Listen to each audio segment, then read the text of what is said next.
Bismillah, alhamdulillah, wassalatu wassalamu ala rasulillah Sayyidina wa maulana Muhammad ibn Abdillah wa ala alihi wa sahbihi wa man ittaba'a hudah.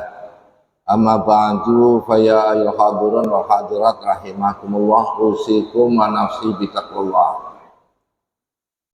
Ibu, bapak dan saudara kaum muslimin jamaah sholat zuhur di Masjid Raya Darussalam rahimakumullah. Insya Allah hari ini kita akan mempelajari tentang niat. Walaupun mungkin ini sudah menjadi pekerjaan sehari-hari, tapi siapa tahu sebenarnya kita di dalam berniat ini sudah sesuai dengan apa yang diperintahkan oleh Rasulullah SAW atau belum. Jadi kita kaji melalui kitab Alfiatus Syubat dan syarahnya Al-Mawahibus Samad. Namun sebelum itu saya ingin mengajak berselawat terlebih dahulu. Kita baca bareng-bareng. Allahumma salli ala Muhammadin Nabi Ummi wa ala alihi wa sallim taslima. Allahumma salli ala Muhammadin nabil ummi wa ala alihi wa sallim taslima. Allahumma salli ala Muhammadin nabil ummi wa ala alihi wa sallim taslima. Hadirin hadirat rahimakumullah, mudah-mudahan dengan membaca shalawat tadi kita mendapat syafaat Rasulullah sallallahu alaihi wasallam kelak di akhirat. Allahumma amin. Imam Ibnu Ruslan dalam kitab Alfiatus Syubatnya itu mengatakan wasairul amali la tukhallisu illa ma'an niyati haitsu tukhlisu. Wasairul amali, dan seluruh amal, la tukhallisu, tidak akan selamat. Maksudnya amal itu tidak akan selamat, berarti tidak akan dapat pahala. Illa ma'niyati, kecuali disertai dengan niat, haitsu tukhlisu, apabila engkau mengikhlaskan niat. Jadi menurut nazam ini bahwa seluruh amal perbuatan, aktivitas kita, baik yang ritual maupun yang sosial, individual, semuanya itu bergantung kepada niatnya. Dan ini sudah semuanya hafal, innamal a'malu binniyat wa innamal likulli imri'in ma nawa.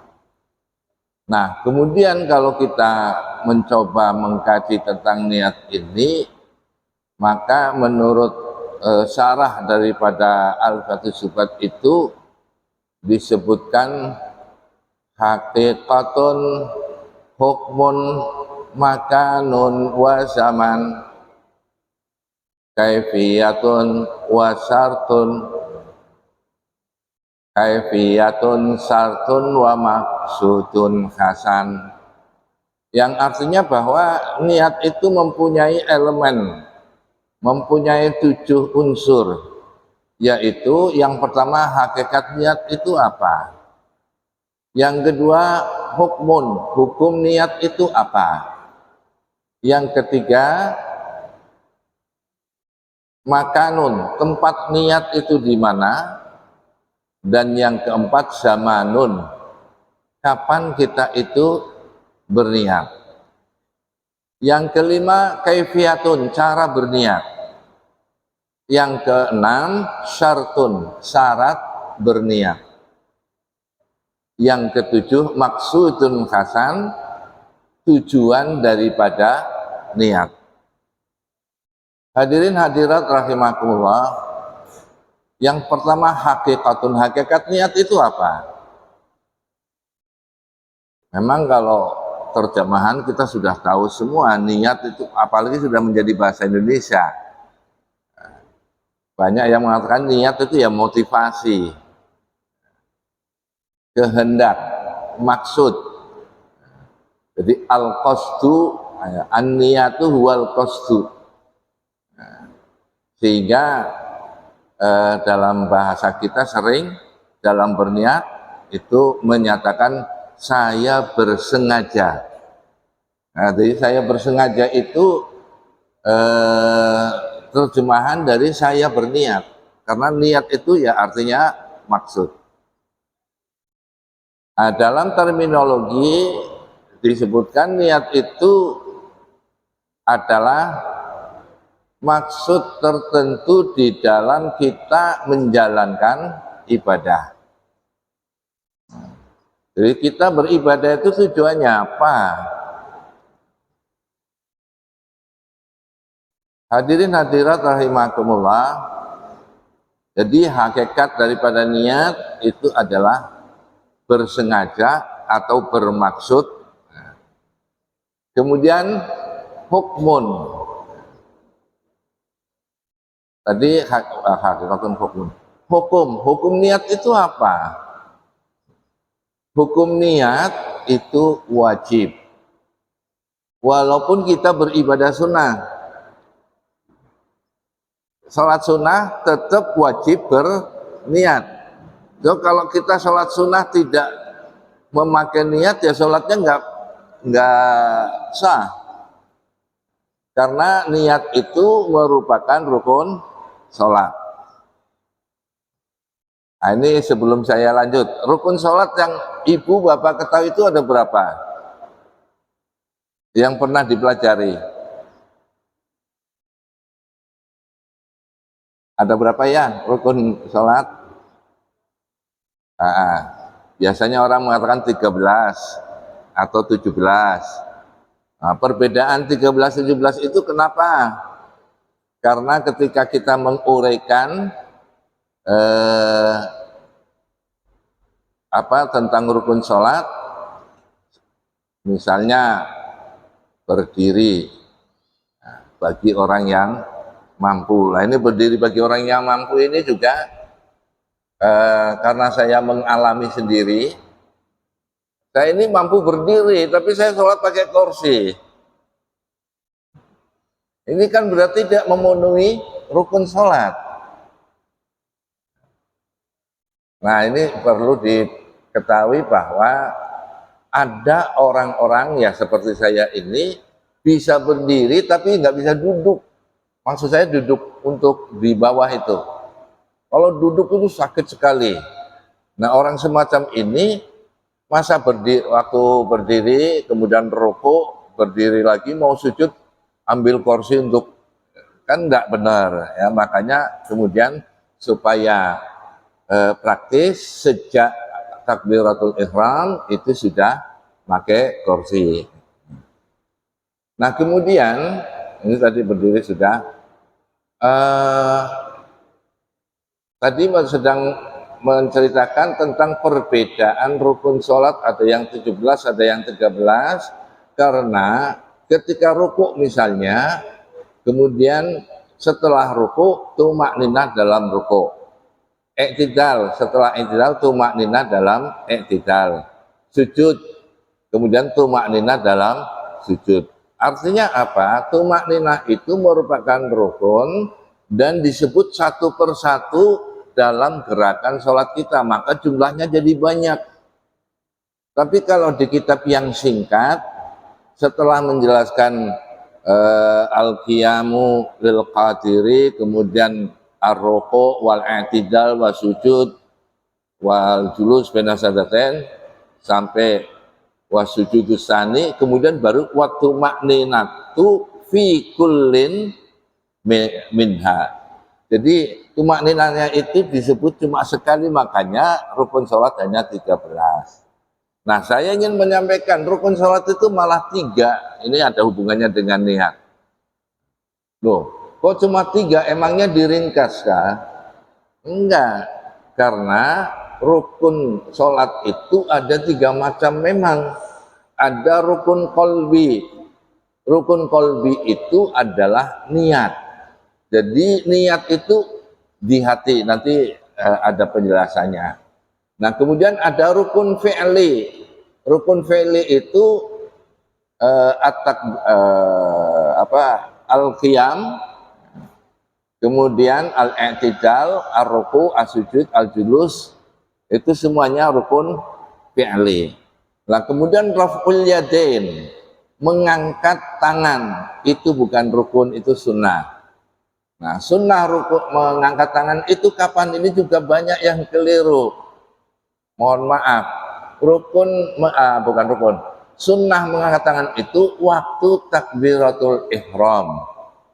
Jadi kalau misalnya enggak mengangkat tangan ya enggak apa-apa, bukan rukun. Cuma enggak lazim. Kalau enggak lazim itu orang yang ketika tidak belajar dengan baik tentang sholat, enggak pakai takbir ini, enggak sah nih. Nah, makanya ngaji itu pentingnya di sini supaya kita tidak mudah mengatakan orang sesat, tidak mudah mengatakan orang itu tidak sah, tidak mudah mengatakan orang itu sudah keluar dari Islam dan seterusnya. Jadi ngaji supaya pengetahuan kita luas sehingga kita bisa memahami, oh dia itu enggak mengangkat tangan karena tahu bahwa mengangkat tangan itu bukan rukun sholat. Yang kedua, ketika mau ruku itu sunnah. Kemudian bangkit dari ruku itu sunnah. Itu dalam satu hadis itu mengangkat tangan hanya 3 itu. Yaitu tadi takbiratul ihram, mau ruku dan selesai ruku. Nah, kemudian yang keempat kapan? Yang keempat itu ketika kita bangkit dari duduk. Kalau bangkit dari sujud tidak sunnah mengangkat tangan. Nah, ini kan banyak, rakaat pertama nggak ada duduk, begitu bangkit mengangkat tangan. Dari mana itu? Ya. Nah, itu mengangkat tangan ketika kita bangun dari sujud itu berarti nambahi. Nah, nambahi ini kalau yang yang moderat itulah tidak apa-apalah, nambahi dikit aja kok gitu ya, ini moderat. Tapi kalau yang ekstrim, yang keras, nggak sah itu. Kenapa? Nggak sama dengan sholatnya Nabi. Nabi nggak ngangkat tangan, kok kamu ngangkat tangan. Nah, kemudian ya mohon maaf, saya sendiri juga waktu pertama ngaji hadis tadi, saya katakan sama jamaah yang namanya mengatakan itu hanya 3 tempat. Ya sesuai dengan hadisnya begitu. Tetapi ada hadis lain yang menceritakan bahwa Nabi setelah bangkit dari duduk tahiyat awal, itu kemudian ngangkat tangan. Nah, jadi 2 hadis dicampur sehingga menjadi 4 mengangkat tangan. Tapi yang ingin saya sampaikan adalah bahwa kalau tidak ada sunnah ngangkat tangan, ya tidak perlu ngangkat tangan. Baik, itu raf'ul yadain tadi ya. Kemudian ya kita kembali kepada belum selesai tadi. Rukun yang pertama namanya rukun kolbi, yaitu niat. Yang kedua rukun fi'li, yaitu berdiri, duduk dan sebagainya. Kemudian yang ketiga rukun qauli. Nah, rukun qauli itu apa? Takbiratul ihram. Takbiratul ihram itu rukun qauli. Jadi kalau kita lupa ngangkat tangan, ini biasanya begini. Makmum masbuk. Makmum masbuk, imamnya sudah ruku. Makmum masbuk itu artinya makmum yang ketinggalan sholat. Imamnya sudah ruku, kita langsung berdiri di saf, langsung Allahu Akbar untuk ruku. Lah berarti kita Allahu Akbar untuk ruku itu sunnah. Tapi kita menjadi tidak sah bermakmum karena apa? Karena tidak takbir untuk takbiratul ihram. Jadi bagusnya takbiratul ihram dulu, Allahu Akbar, karena makmum fi ruku nggak usah Fatihah, sudah langsung kepada ruku, tapi juga dengan takbir, tapi takbirnya sunnah. Hadirin hadirat rahimakumullah, jadi rukun qauli itu takbiratul ihram, kemudian surat Fatihah. Jadi doa iftitah, mau ini wajah tuh, mau Allahumma ba'id baini, sama-sama sunnah, bukan rukun sholat. Ini juga diributkan. Ya. Kita sudah biasa pakai ini wajah tuh. Ada kitab baru dari Mesir namanya Fiqhus Sunnah, diajarkan juga di sini setiap malam Selasa pada maghrib. Dulu saya sering ngisi karena menggantikan almarhum Kiai Haji Fahrudin. Setelah Kiai Haji Fahrudin wafat, penggantinya siapa saya nggak tahu. Tapi yang ingin saya ceritakan dalam kitab Fiqhus Sunnah itu yang namanya doa iftitah itu nggak ada ini wajah, tuh adanya Allahumma ba'id baini.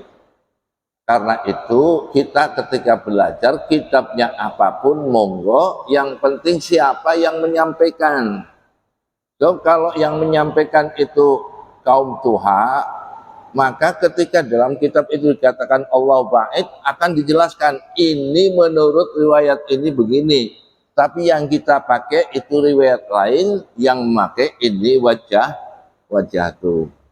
Nah, sekarang ada kitab baru dari Mesir namanya Fiqhus Sunnah tadi, yang ngajar bukan kaum tuha. Jadi apa adanya dalam kitab. Nah, begitu ditanya sama jamaah, tapi yang kami pelajari itu ini wajah tuh. Karena ustadz yang baca kitab itu kaum muda, ya enggak benar, ini jelas hadisnya itu Allahumma ba'id. Wah, jadi resah masyarakat. Ya. Makanya memang umur atau senioritas itu juga penting. Ya. Boleh belajar sama ustadz muda, sekarang banyak sekali ustadz muda ya. Tetapi sayangnya mereka kadang-kadang bukan kiai, bukan ulama, tetapi mereka penceramah. Jadi pinter retorikanya. Oh, kalau lagi pidato itu sampean bisa nangis itu. Ya, karena intonasinya diatur sedemikian rupa. Ya, ini untuk misal saja. Ketika bercerita tentang doa, ya Allah, berapa banyak dosa aku, ya Allah, ampunilah aku. Ini kalau penceramah bisa membawakan begitu, nangis jamaah. Wah, terus nanti geger. Wah, di sana penceramahnya ustadz ini, jamaahnya nangis karena padahal itu ya memang ya ustadznya begitu ya. Ya ini untuk contoh saja. Ini kalau sudah itu saya juga pengen ini menjelaskan tentang ustadz yang lucu ya. Lucu itu penting ya, karena jamaah ini diharapkan supaya senang mengaji, karena dia ketika mengaji nggak bosan. Itulah makanya ulama kalau yang kaum tuha kebanyakan lucu. Nah, cuma sayangnya si pendengarnya ini, peserta pengajian ini, ditanya tadi ngaji apa? Wah, pokoknya lucu, kami ketawaan. Ya nggak dapat ilmu. Padahal lucunya ustadz itu sangat penting. Kenapa? Karena kita senang saja itu sudah ibadah. Ya. Mohon maaf ini sama lagi sedih. Tadi ditagih utang. Berangkat ke masjid ketemu teman, nggak usah bersungut-sungut, nggak usah sedih. Ketemu teman bergembira, senyum, ibadah sampean senyumnya itu. Apalagi senyum sedang dalam keadaan sedih, double pahalanya. Nah, jadi seneng itu merupakan ibadah. Nah, kemudian ibadah itu sendiri sangat baik kalau dilakukan dalam keadaan senang. Kita sholat dalam keadaan senang, rela menghadap Tuhan, enggak terpaksa, enggak selain terpaksa itu enggak yang nggak bersungut-sungut itulah. Sholatnya memang senang dan rumah itu memang niat sholat dan dalam keadaan happiness, kata orang Inggris ya, dalam keadaan senang gitu. Kemudian yang ingin saya sampaikan juga tadi tentang lucu ya. Jadi tujuan Ustadz itu adalah supaya orang dalam mengaji itu senang.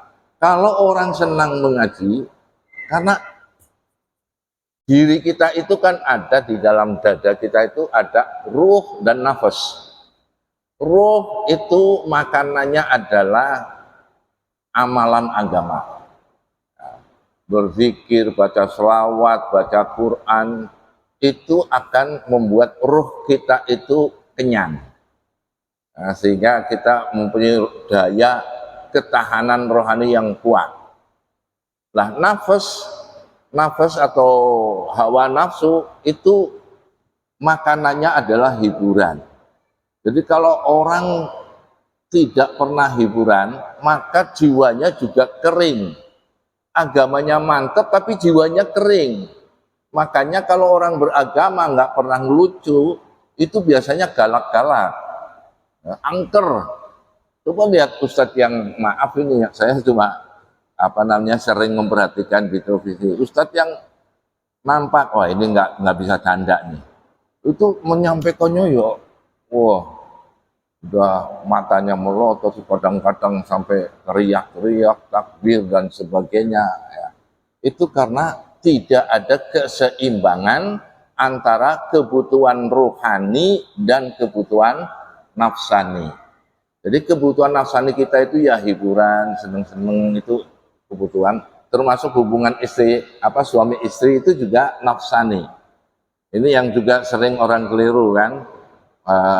Ketika seorang istri ditinggal suaminya, gimana suamimu kerja di mana? Misalnya di Berau. Oh, terus gimana kebutuhan batinnya? Oh, kebutuhan batin sih memang saya akui kurang karena memang jauh kan. Tapi kebutuhan zohirnya uangnya itu ngalir terus. Jadi ketika orang mengatakan kebutuhan batin di sini, asosiasinya adalah seksual. Masa kebutuhan batin kok esek-esek, kan tidak benar ya.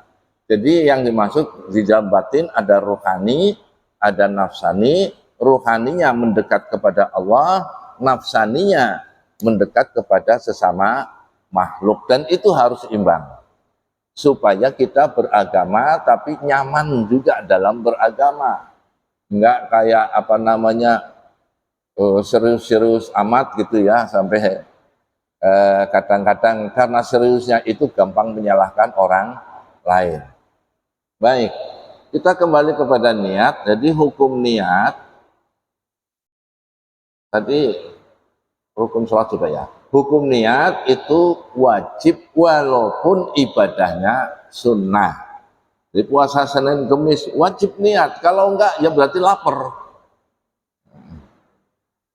Nah, itu hukumnya sudah. Kemudian hakikatun hukmun makanun. Nah, tempat niat itu ada di dalam hati. Ini yang perlu juga disampaikan karena demi untuk keselamatan ibadah kita. Memang kita masih banyak loh yang ibadahnya itu istilahnya rubuh gedang. Ikut-ikutan aja. Banyak. Nah, maka harus tahu niatnya itu di mana letak niat itu, dalam hati. Kalau dikatakan dalam hati berarti tidak berucap. Nah, kita mau sholat kok kangelan. Pak Kiai niatnya bagaimana? Ya niat dalam hati. Kalau bahasa hati itu tidak harus bahasa Arab. Bahasa apapun Tuhan tahu.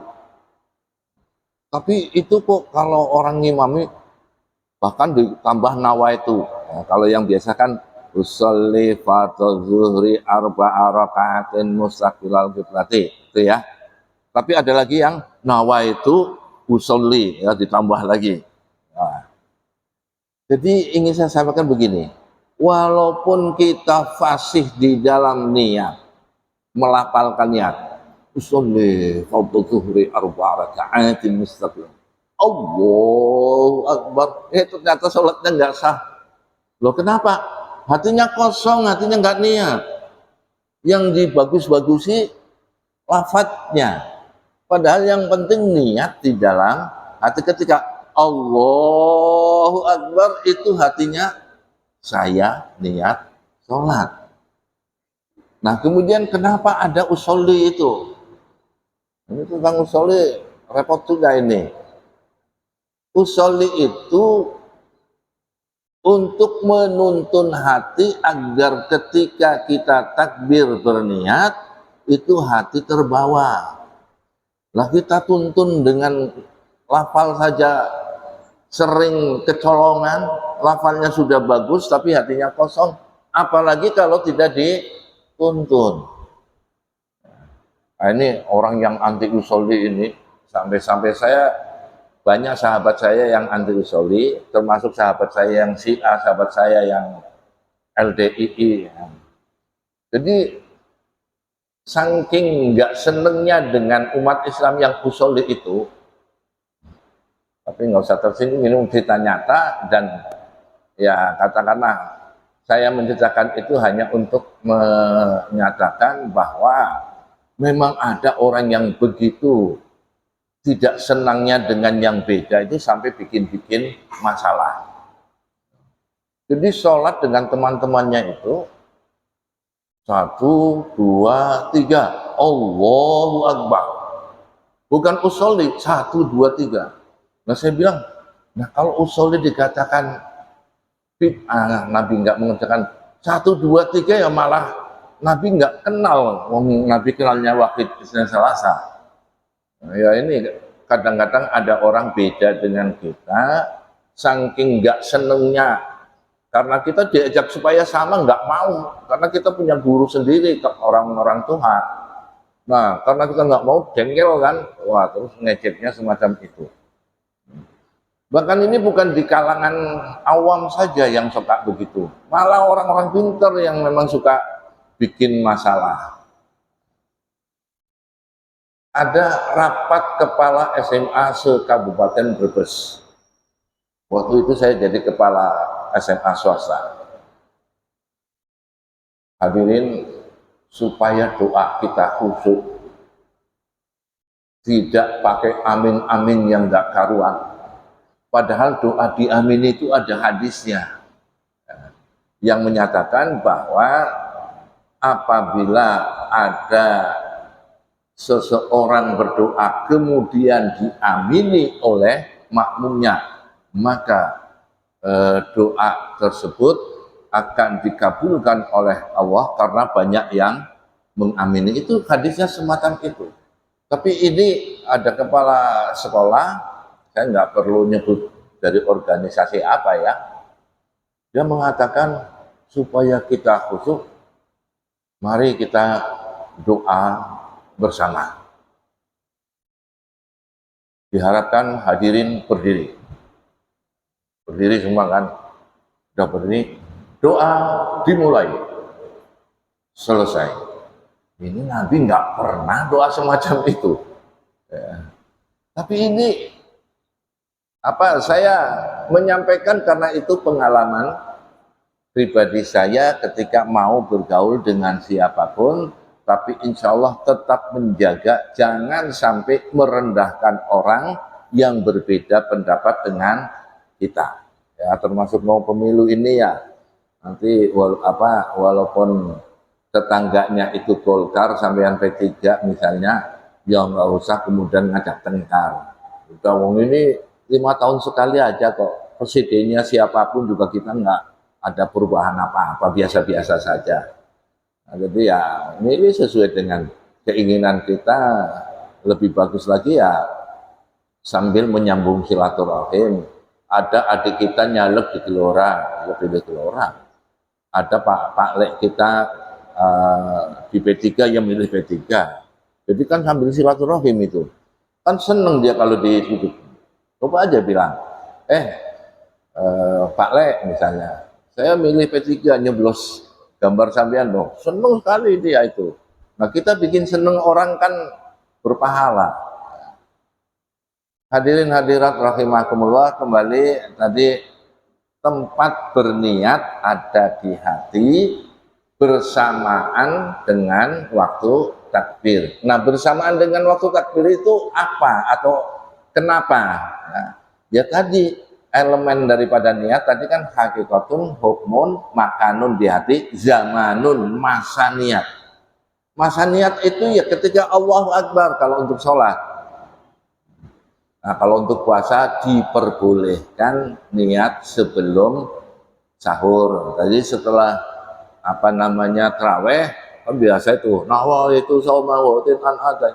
Kelihatannya main-main itu kelihatannya, tapi itu sangat penting. Seandainya malam waktu ba'da taraweh tidak ikut-ikutan berniat, kemudian kita sahur, kita berpuasa tapi tanpa niat, tidak ada pahalanya.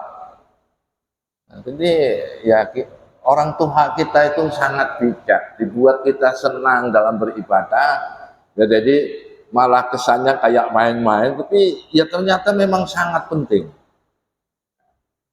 Jadi niat itu fi awwali fi'lin atau fi awwali manwiyin, ya, di awal kita melakukan atau di awal kita melakukan sesuatu yang kita niati. Nah, kemudian yang juga saya sampaikan ini pengalaman juga, biasanya kalau Idul Fitri, Idul Adha, itu kan pengurus masjid mengumumkan atau memberikan kaifatus sholat, ya, tata cara sholat. Kenapa? Karena ini sholat tahunan, bisa-bisa banyak yang lupa caranya. Itu penting. Nah, yang ingin saya sampaikan, ada pengurus masjid yang bilang begini, bapak-bapak, ibu-ibu yang tadi di rumah sudah sholat, berarti nanti ketika kita melaksanakan sholat nggak perlu niat lagi, kan sudah niat dari rumah. Nah, ini kelihatannya kan benar saja, kelihatan kan sudah niat dari rumah, kelihatannya benar, tetapi apakah sejak dari rumah kita sudah sholat? Kan enggak. Dari rumah kita ambil kontak motor atau mobil, kemudian menjalankan sampai masjid, di masjid harus jalan kaki duluan. Masa itu sudah dikatakan niat? Itu jauh sebelum melakukan ibadah. Jadi tidak boleh niat itu jauh sebelum ibadah. Jadi dalam pertama kita melakukan, disitulah kita melakukan niat. Itu zaman, ya. Kemudian baru 4, yang kelima kaifiyatun, cara sholat, cara niat. Cara niat itu ya sesuai dengan ibadah yang kita lakukan. Ya niat sholat seperti itu. Ya, saya berniat sholat itu dalam hati, ya. Atau niat puasa, ya saya niat puasa. Jadi caranya sesuai dengan ibadah yang kita lakukan. Syartun, nah ini syarat. Syartun niyah itu yang pertama Islamun nawi. Artinya orang yang berniat itu memang beragama Islam. Jadi kalau ada orang Kristen ikut kita ke masjid misalnya, terus mau ikut sholat, dia niat juga seperti kita misalnya karena udah hafal, tapi dia bukan orang Islam, dia nggak sah niatnya, tidak termasuk ibadah. Kenapa? Ya karena salah satu syarat niat adalah Islamun nawi. Orang yang berniat itu harus beragama Islam. Yang kedua, ilmun nawi bil manwi. Orang yang berniat itu punya ilmu tentang apa yang diniatkan. Orang niat sholat harus tahu ilmu sholat. Makanya saya itu pernah menyarankan supaya kita memperdalam ilmu fiqh, terutama ilmu ibadah, terutama sholat. Itu ada yang menyangkal, katanya orang di dunia sana sudah kenal Apollo, sudah pergi ke langit, kita masih repot-repot bicara tentang. Nah, saya bilang sholat ini penting, ibadah itu penting. Kita itu menjadi manusia diciptakan oleh Tuhan supaya kita pandai beribadah. Pandai beribadah harus tahu ilmunya. Nah ini banyak yang hanya ikut-ikutan, nggak tahu terus ibadahnya seperti apa ya. Tentu saya berdoa mudah-mudahan mereka walaupun tidak tahu dimaklumi oleh Tuhan lah. Tapi ya itu berarti meninggalkan kewajiban belajar untuk menjadi prima, untuk menjadi baik. Jadi ilmu nawi bil manwi artinya pengetahuan orang yang berniat terhadap apa yang diniatkan. Kemudian yang berikutnya, syarat yang ketiga adalah adamu fi'li ma yunafi niyatahu. Tidak ada perlakuan yang kemudian bisa menegasikan apa yang diniatkan. Jadi katakanlah kita niat sholat. Orang sholat kalau ngomong bahasa biasa kan batal sholatnya. Nah kita lagi sholat kok jadi kayak gue misalnya, kok begitu misalnya. Nah ini berarti melakukan sesuatu yang berlawanan dengan niat. Jadi ada 3 syarat niat. Yang pertama islamun nawi, yang kedua ilmun nawi bil manwi, yang ketiga adamu fi'li ma yunafi ma yanwi. Oke. Yang itu keenam ya. Hakikat, hukum, waktu, masa, cara, syarat. Yang ketujuh terakhir ini maksudun hasan atau tujuan yang bagus di dalam berniat. Apa sih tujuan niat itu? Tujuan niat yang pertama adalah untuk membedakan antara ibadah dan adah, antara syar'i dan adi. Yang dimaksud apa? Sampean sama-sama masuk ke dalam masjid ini ya, sambil baring-baring ya, dan itu nggak boleh dilarang ya. Jangan sampai ada pengurus masjid yang kemudian dilarang baring-baring di masjid ini karena ini ibadah apa tempat. Jangan ya, sebaiknya ya dibiarkan aja lah. Asal yang baring itu juga tahu diri, masa mau baring di sini di depan ya tahu diri lah, agak apa mepet-mepet ke pinggir-pinggir itulah ya.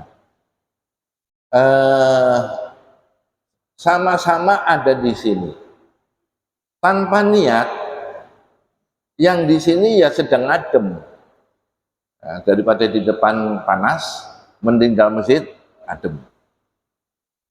Ini kalau tanpa niat. Tapi dengan adanya niat kita di sini dapat pahala walaupun tidak ngapa-ngapain. Niatnya apa? Niatnya nawaitul i'tikaf fi hadzal masjid. Jadi ini yang hadir ini ya, mohon maaf ini. Masuknya atau diamnya di sini sudah dapat pahala karena diniati i'tikaf. Mendengarkan pengajian dapat pahala karena niat thalabul ilmi. Jadi double kan? Apalagi kemudian nanti setelah selesai bersalam-salaman sambil baca selawat, itu juga pahalanya besar. Jadi banyak kita motif pahala kalau kita tahu ilmunya. Tapi kalau yang hanya ikut-ikutan seperti saya katakan tadi, orang masuk masjid ya ikut masuk masjid, nggak dapat pahala apa-apa. Tapi sebaliknya yang niat i'tikaf walaupun ternyata di sini karena ya habis kepanasan lah, kemudian di sini adem, ya ngantuk, tertidur, tetap tidurnya itu dalam rangka ibadah, dapat pahala, tidurnya dapat pahala.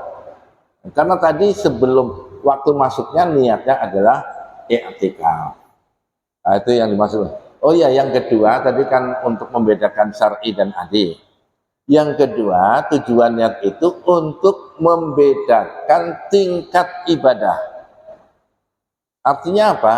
Kalau waktu zuhur kita niatnya usolli fardhu zuhri. Tapi kalau sebelumnya usolli sunnah qobliyatan zuhri. Jadi fungsi niat itu membedakan tingkatan ibadah, ada yang wajib, ada yang sunnah. Nah, itu tentang niat, dan insya Allah karena judulnya itu adalah niat sebagai fondasi ibadah, ini harus ada lanjutannya. Kalau dilanjutkan sekarang nanti bisa sampai waktu asal, kasihan sampean nggak pulang. Kurang lebihnya mohon maaf, mudah-mudahan bermanfaat. Kita tutup dengan doa lahadiniyah wa ala kulli natin salihah. Al-Fatihah. Iya, kalau Allahumma shalli ala Muhammadin nabiyil ummi wa ala alihi wa sallam taslima. Allahumma lakal hamdu wa ilaikal mustaka wa antal musta'an wa la hawla wa la quwwata illa billahil aliyyil azim. Allahumma anfa'na fima 'allamtana wa 'allimna bima yanfa'una. Rabbana al-haqqa haqqa wa ittiba'ah wa al-batila batila wa ijtinabah. Rabbana ighfir lana ma akhta'na wa ma ta'ammadna wa ma asrarna wa ma a'lanna wa ma anta a'lamu bihi minna, antal muqaddim wa antal mu'akhir, la ilaha illa anta. Rabbana atina fid dunya hasanatan wa fil akhirati hasanatan wa qina adzabannar. Wa sallallahu ala sayyidina Muhammadin nabiyil ummi wa ala alihi wa sahbihi wa sallam taslima. Walhamdulillahi rabbil alamin. Al-Fatihah. Iya, kalau wallahu muwaffiq ila aqwamit thariq. Wassalamualaikum warahmatullahi wabarakatuh. Allahumma shalli ala Muhammad. Allahumma shalli alaihi wa sallim. Allahumma shalli ala Muhammad. Allahumma shalli ala